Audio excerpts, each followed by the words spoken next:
Hello everybody, what's it here to you, and welcome back to Let's Play Tomb Raider Underworld. In the previous episode, we start off our explorations through southern Mexico and conquered the unnamed days, kind of. But in today's episode, we're going through Xilbalba. Alright, so one thing I want to say right now is, technically you could solve this puzzle right now. You need to put the Jaguar head right here so that you can complete this puzzle, but I'm not going to be doing that right now, for reasons we'll be talking about a little bit later in the level.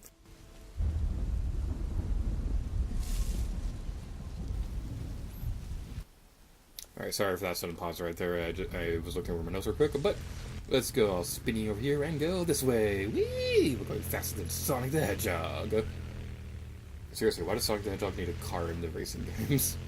Like, wouldn't it be awesomer if it was, like, running and things like that, like it usually does? Is awesomer even a word? I don't know.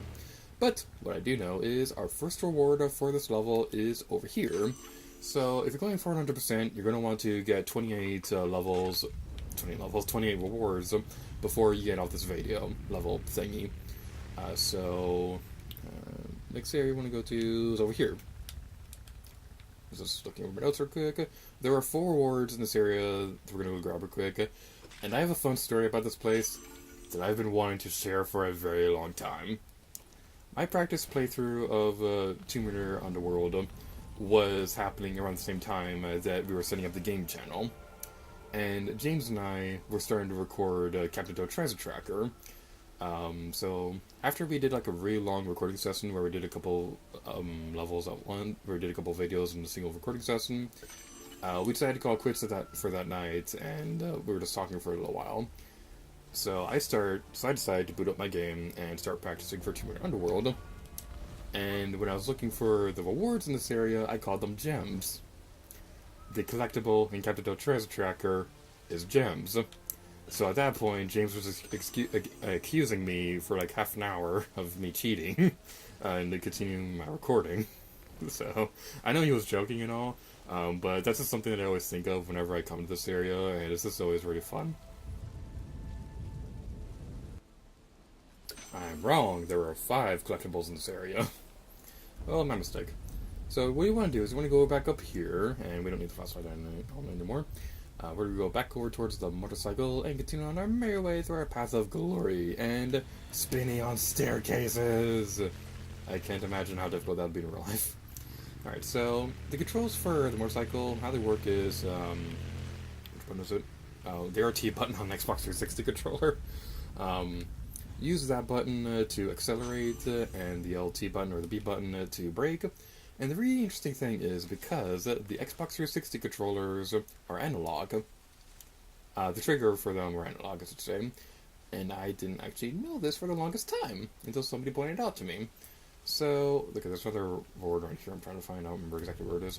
The analog controller, how that works is, the further down you press on the button, the faster you'll go. So, this is actually something that's pretty neat, and I didn't know about it for the longest time. Like, I probably subconsciously knew about it, but it never really clicked in my mind that, oh, I'm pressing the button just a little bit, so I'm not going as fast. I'll demonstrate when we get back over the motorcycle, but as we go up here, you'll see I'm just barely going to be holding onto the button, and we're not going very fast.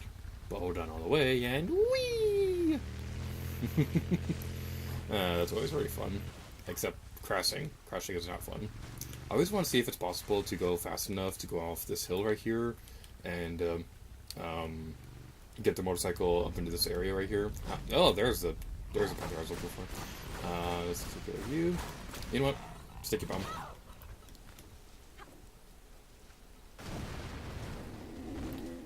Ouch!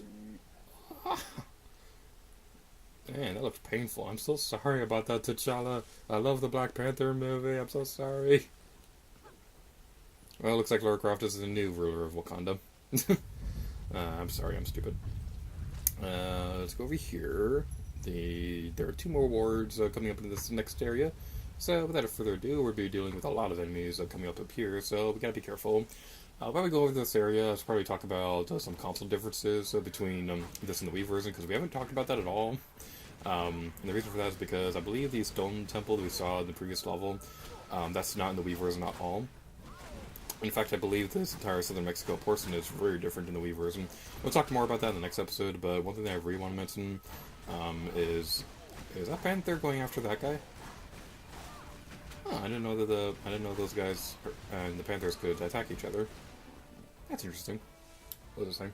The Wii version of this game is a little interesting because it is still open. The motorcycle segments, they're still very open, and just like the HD versions. But you can tell they were running on weaker hardware, particularly with these segments that you'll see on screen right now of parts where the I'm trying to say, where you'd have the motorcycle stay on a pressure plate to open up a door. You could definitely tell that they put that there so that the console could load the next portion of the map.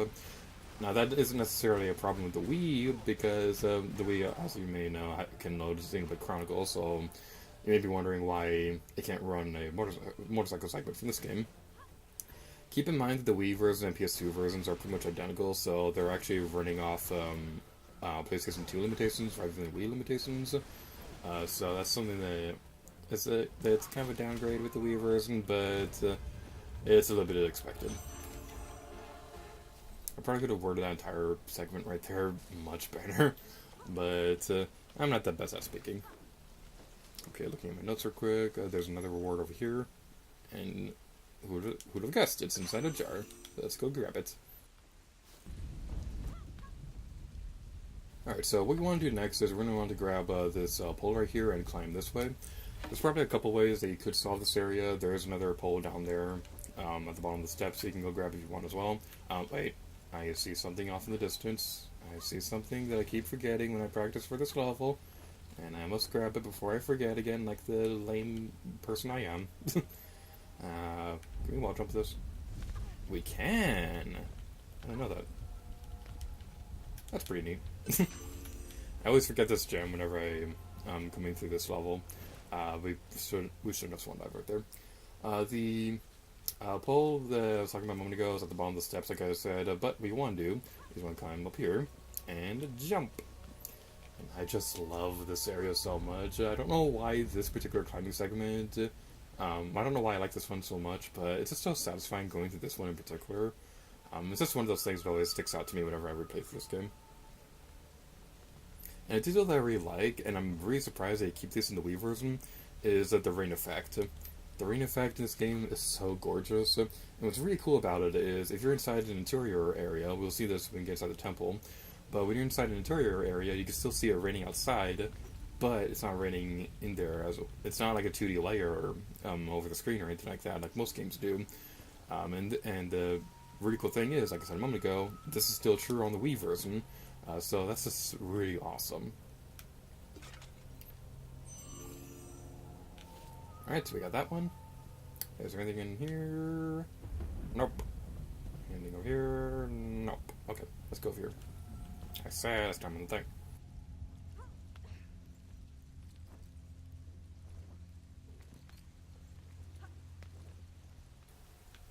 Yeah, it's just so, this climbing segment is just so satisfying. I know I said that already, but it's still true. Alright, let's go up here. The platforming in this game is probably my favorite in the Tomb Raider series, to be completely honest.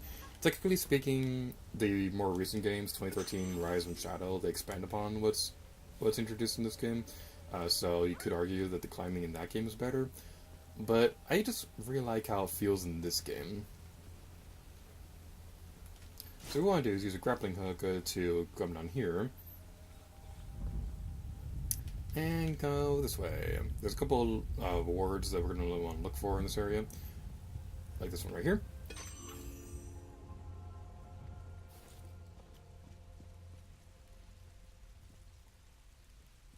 Let's go over here. I think there's another one down here somewhere.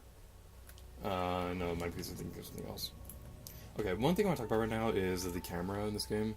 I've been playing Xilbalba Chronicles 2 a lot lately, and it's been really interesting going back and forth between this game and that one, because in this game, you center the camera by clicking the left thumbstick. When you click the right thumbstick, you go into this perspective, but clicking the right thumbstick in Xilbalba Chronicles is how you center the camera in that game, so I always end up mixing those two together. But something really cool is this. Man, I loved that the first time I saw it in the trailers for this game, and I still love it now. It's just so cool. And what's also really cool is we can go this way. Alright, sorry for that jump cut over there. I was looking over my notes real quick. But what you want to do is you want to come down here, and this part over here always gets me. Because the camera doesn't pan down to show you that there's a ledge down there you can climb. And even when it does, it's really hard to see. So, that jump right there could be a little bit harder to figure out on your first playthrough. But if you have skills like me, and you've been playing this game forever, then you should be fine. Kind of. I love how Laura just leaps over the the corner of the platforms right here. It's just so satisfying to look at. Just like Laura. I'm sorry, I'm a dork. So what we want to do is we want to go over here. There is a shiny golden skull of awesomeness right there that we can go collect. Spiders will come out after those, after you pick that thing up. They're not really difficult to deal with right now anyways. So, anyway, we're going to go up here. I believe there's one more gem around here. So if there's somewhere, indeed it is. Let's go grab it. And we can leave this area forever. I have got to stop swan diving. You take a damage easier from fall. You take fall damage. You take more fall damage when you swan dive. And I keep doing it, and I'm dumb. Alright, so I think we are missing a reward somewhere because we should have 26 at this point, but we only have 25. I'm just going to continue climbing out of here anyway.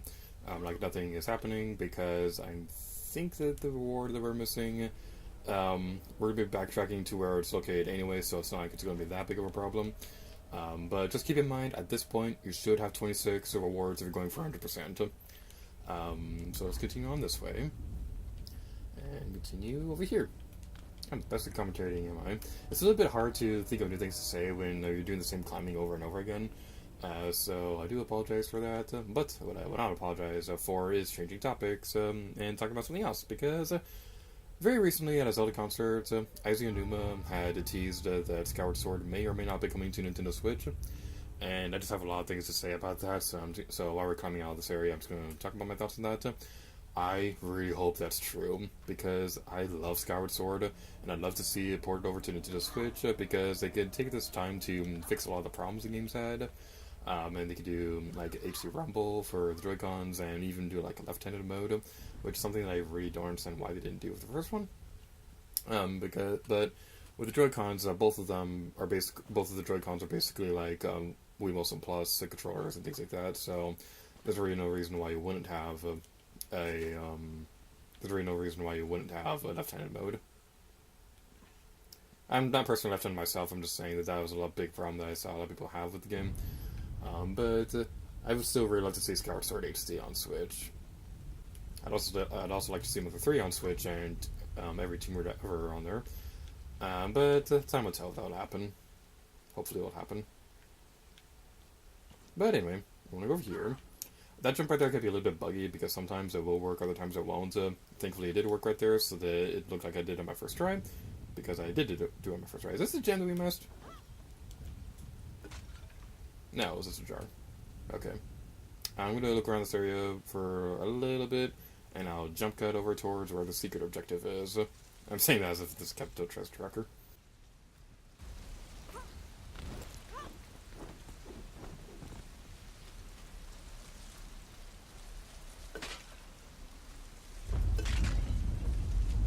Could have sworn we got that one already, but we apparently didn't. Okay. Something else that I realized while I was looking for that gem is this stick over here actually does have a purpose to it. Because if you go back up to the top of the stairs, there's another way you could have gotten the gem on the top of these stone platforms up here. Because there was this thing that I didn't notice. So that's pretty neat.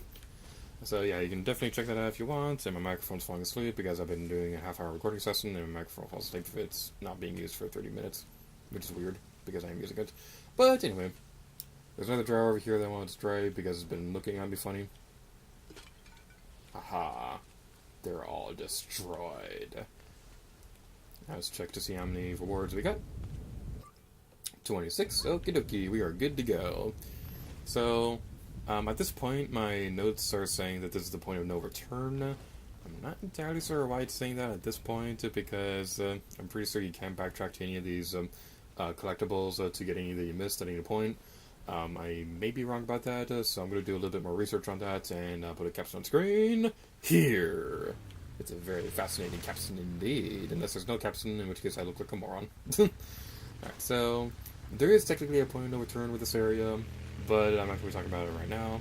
What I am going to be talking about is the fact that now that we have the statue that we got from the temple, we want to go this way now. And something really neat is the Xilbalba level, technically speaking, can start in two different places. We'll see what I'm talking about in a moment, but right here, this part right here, I'm going to show a clip right now of a funny glitch that happened. I don't know how this triggered. I can't replicate it, and I haven't seen anything on this on YouTube, but there was a panther that spawned in the spot that didn't move at all.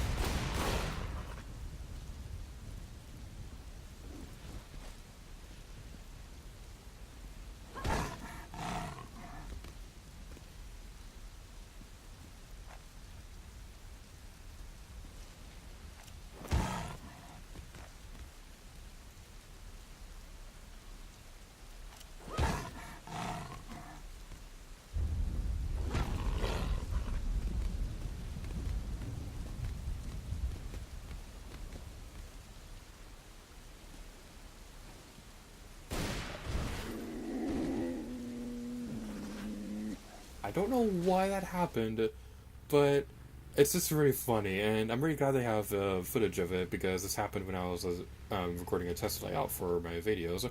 Maybe that was the spot right there, and maybe the tiger jumping animation didn't activate or something like that. But what I want to do right now is I want to take out this panther by using the super awesome powers of Spinny.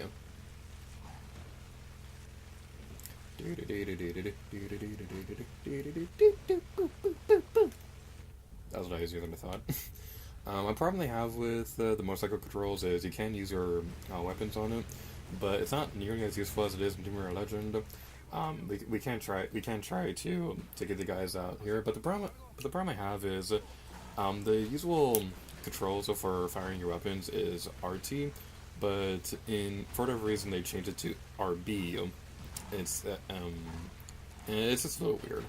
They probably just wanted to use the analog controls for the motorcycle, which I can kind of understand. But it just seems a little inconsistent, which kind of bothers me. Alright, I'm going to switch over to my other weapons, so we can take these guys out. The thing about these second weapons is, unlike your dual pistols, these do have a limited animation. And as far as I know, there's no weapon refills in the areas like there are in Legend and Anniversary. So when these weapons run out of ammunition, then they're gone for good. I have it on screen right now, the exact ammunition that you can have for each of these weapons. And the tranquilizer gun, this one right here, is probably the worst weapon in the entire Tomb Raider series, to be honest. Because as far as I know, it doesn't actually defeat the enemies for good. It just stuns them for a moment. Now, that probably could be useful if you're completely desperate, but if you're completely desperate and you want to take the enemies out and get out of the area quickly. But by the time you would have taken them out with that way, you would have already beaten them with a regular dual pistol weapon, so it's a pretty useless weapon. And on top of that, it doesn't really have a lot of ammunition to begin with. You can only fire 15 of those things before it runs out for good, so it's a very dumb weapon. And what's also very dumb is the fact that this block can't run over these guys, and that actually caused me to have to reset this level one time, because the bad guy over there spawned at a point where I couldn't get this block out of the corner, so that was a pretty fun experience.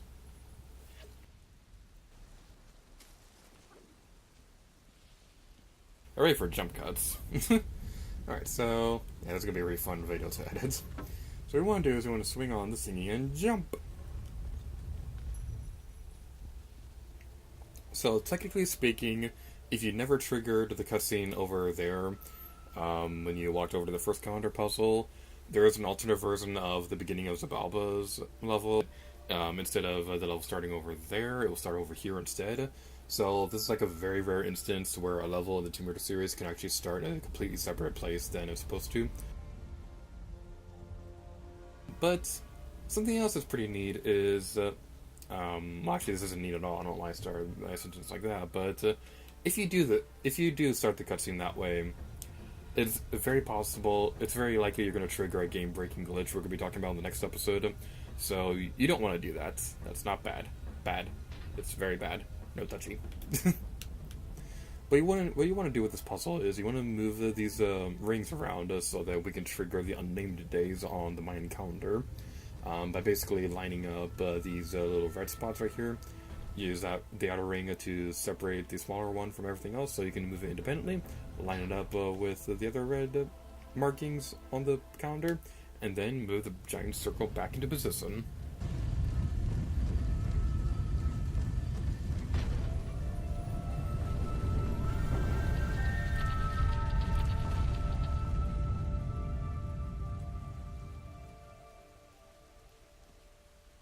Now, the reason that I said that you should...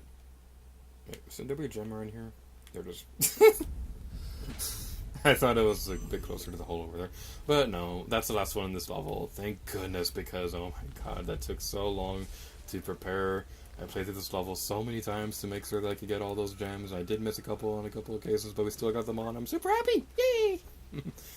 Alright, so now I'm going to be fast-forwarding over towards where the other calendar puzzle is, so... Fast forward! Duh.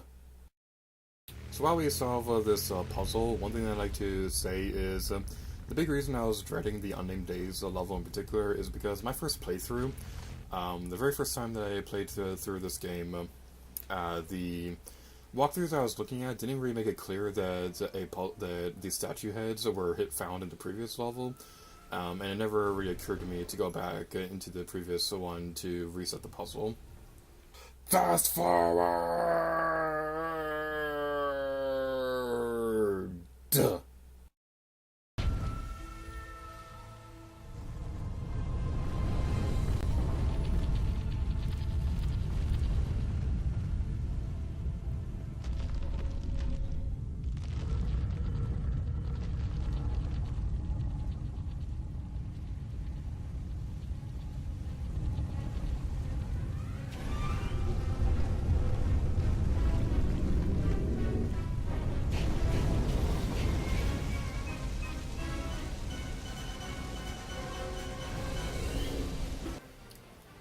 So as you can see right here, if you're not careful, if you're not quick enough, this puzzle will reset, and the cutscene doesn't really give you a very good indication that it does that. You could see in the corner of the screen that it does start to slowly go down, but it doesn't go down enough to tell you that, hey, it's resetting. You're gonna have to be quick about this.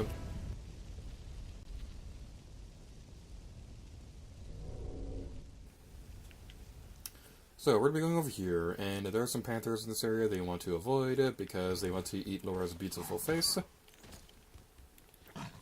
Okay, I have a bit of a fun story. My cat was sitting in front of my TV when I was practicing for this level, and she was batting at Laura while I was playing the game, and it was just really funny. My cat's adorable. But anyway, yeah, timed area. You gotta be careful about this. I believe there's an achievement on the Xbox 360 version. If you could do this quick enough, I don't remember off the top of my head. If there is, then goody. If not, I have a caption on screen. You know the drill by now. But what I really like doing is a power slide, and woo! Let's do this. We're manly people.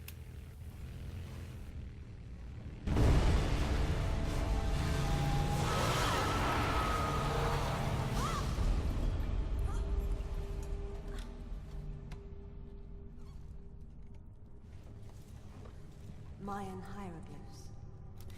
The place of fear. It's definitely Xilbalba, the Mayan land of the dead. And with that, we're ending this video off here. So thank you all so much for watching this episode of Tomb Raider Underworld, In the next episode, we're going through the Midgard Serpent. And the next time, it'll gear to you. Oh yeah. Xilbalba, the place of fear. It's unclear whether Xilbalba was thought to be a supernatural afterlife or simply a city of people who worship death.